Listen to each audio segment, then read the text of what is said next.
Selam i pozdrav svima koji nas pratite. Dragi naši, dobrodošli u naš današnji slatki vinin sahan u kojem ćemo za vas pripremati jedno tradicionalno slatko jelo koje nam dolazi sa prostora Crne Gore, tačnije sa Žabljaka. Mi ćemo danas pripremati dudove, hurmašice ili hrčalije, kako se one u Crnoj Gori zovu. A današnje dudove ili hrčalije ćemo pripremati po receptu jedne velinke koju svi na Žabljaku znaju kao velu, čija nam je ćerka Maja poslala njen recept, govoreći da njena majka isključivo sprema tradicionalne recepte, pa nam je jednom prilikom i poslala sliku. Odmah smo od naše vele dobili recept i odlučili da napravimo ove hurmašice. Da dodam još da je naša vela rođena kod Pljevalja, gdje je i odrasla, pa je nekada davno od neke od svojih prijateljica preuzela ovaj recept. Dragi naši, ostanite sa nama da vidimo o kakvom se to receptu radi i kako to naša vela sa Žabljaka priprema hrčalije. A za danas će nam trebati sljedeće namirnice.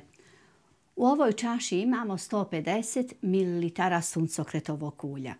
Ovdje je kiselo mlijeko, u istoj sam čaši odmjerila i otopljeni puter, 2 žumanca, 1,5 supena kašika sitnog šećera i kasnije će nam trebati i po pola mrezge oraha za svaku hrčaliju posebno. Treba će nam i brašno i vrlo malo praška za pecivo. Ja sam ovdje odmjerila 1 kg brašna, pa sve ono što ostane ja ću kasnije izvagati kako bismo znali koliko smo tačno brašna utrošili. Mi ćemo današnje hrčalije našarati na vrdu koje smo dobili od Nane Azre u Sarajevu, a vi, dragi naši, kako naša vela kaže, možete našarati viljuškom ili na rendu. Kada hurmašice budu pečene, mi ćemo ih zaliti agar šerbetom ili agar agdom, a za to će nam trebati 4 čaše šećera, 4 čaše vode, 3 kriške limuna i eto rad arome, ja ću danas dodati 1 vanilin šećer. Čaše su od 200 ml, samo da znate, i na samom početku ćemo skuhati šerbet kako bi se isti hladio dok mi budemo pripremali i pekli naše hurmašice. Pa da odmah krenemo na posao. Ja ću u ovu šerpu sipati šećer, pa dodati vodu i kada sve to proključa, smanjit ću na srednju vatru, pa ostaviti da se sve lagano kuha nekih 16, eventualno 18 minuta, a kod 15. minute ću dodati limun.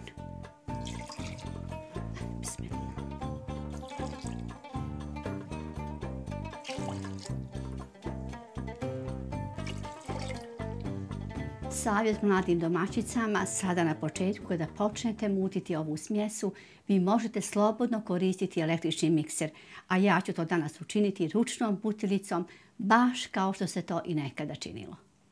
Pa ću na samom početku umutiti puter sa šećerom, pa polako dodati ulje, a poslije žumanca. Bismillah.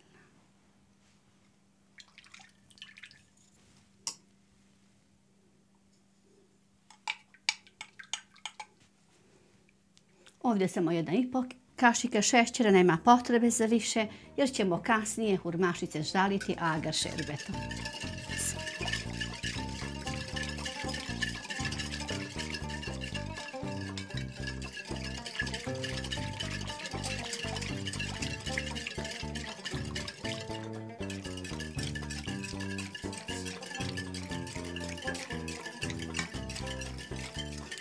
Potrebno je da ova masnoća promijeni boju, da bude svijetla i to će biti znak da je dovoljno mućenje.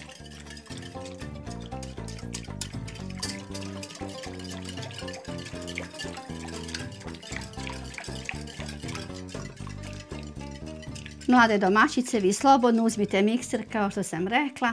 Ja sam evo mutila tačno 12 minuta, pa ću sad dodati žumanca, kratko mutiti da se sve sjedini, pa dodati jogurt. Masnoća je, kao što ste vidjeli, dobila jednu svjetliju boju, sve se fino sjedinilo i eto dodajemo sve ostale sastojke. Sad dodajem jogurt.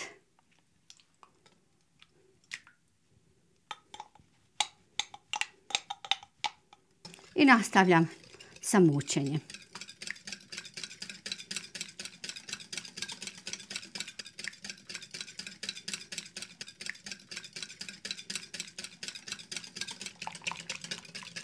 Ova se smjesa baš lijepo ujednačila, tako da sad mogu polako dodavati brašno.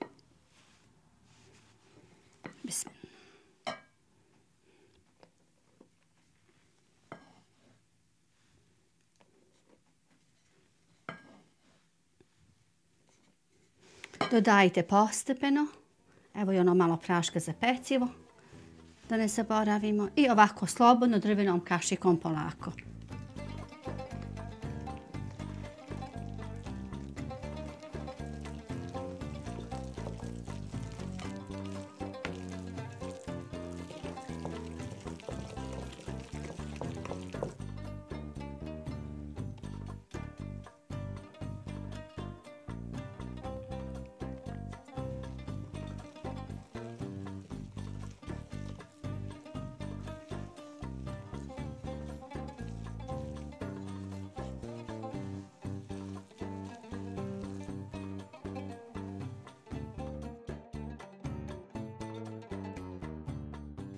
I najbolje znači ako ovako postepeno dodajete brašno, jer ovo tijesto ne smije biti ni premehko ni pretvrdo, a najbolje je, govorile su stare domaćice, kada taknete ovo tijesto, ono treba biti mehko kao ovo mjesto gdje nam stoji minđuša. Znači to je neka najbolja usporedba. Ja već sad mogu početi da mijesim rukom.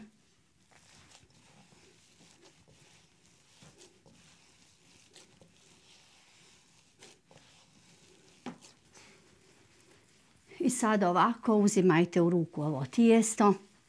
Ovo je veličina jednog jajeta, eto tako da kažem.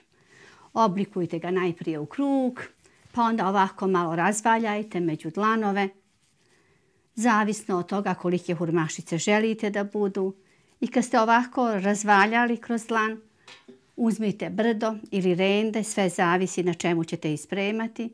I onda ovako fino razvaljajte. Orah ne smijemo zaboraviti. Vela nam poručila pola mrezge u svaki orah, pa ću ja tako. Evo ovako i sad fino sastaviti.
I sada kad smo ih ovako fino po tepsiji posložili, odno nanizali ih ko najlepšu nišku đerdana, one mogu ići u pećnicu.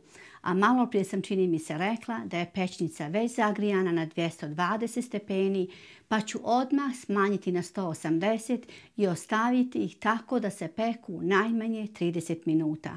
Pazite na boju, ne trebaju biti ono malo tamno, žute, tamno, ona boja je zlata, ali tamnija. I neka se dobro istište, poručila nam je Vela. Bismillah.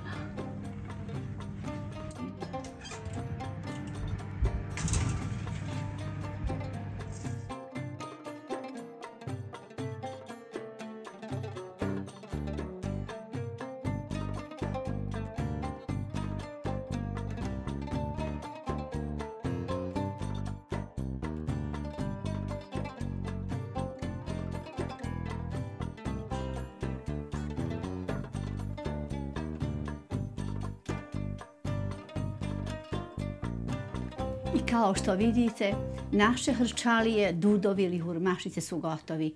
Naša kuhinja danas miriše posebnim mirisom. Draga Velo, hvala ti na ovome receptu, zaista sam ti zahvalna jer u ovim zimskim danima kada nam na polju snijeg pada, zaista ovako neko toplo jelo grije dušu i svačula. Dragi naši, toliko za danas odavde iz Biljnog Sahana. Napravite i vi ovo slatko jelo po ovom receptu, ja sam sigurna da će se i vama dopasti. Posebni pozdravi danas idu na Žabljak Veli i njenoj ćerki Maji koja nam je i proslijedila ovaj recept, a svima vama, dragi naši, odavde iz Biljnog Sahana puno pozdrava i isto tako puno toplih selama. Ostajte nam zdravo, pa se vidimo ako Bog da u našem sljedećem prilogu u sreći, zdravlju i radostima. A do tada prijatno.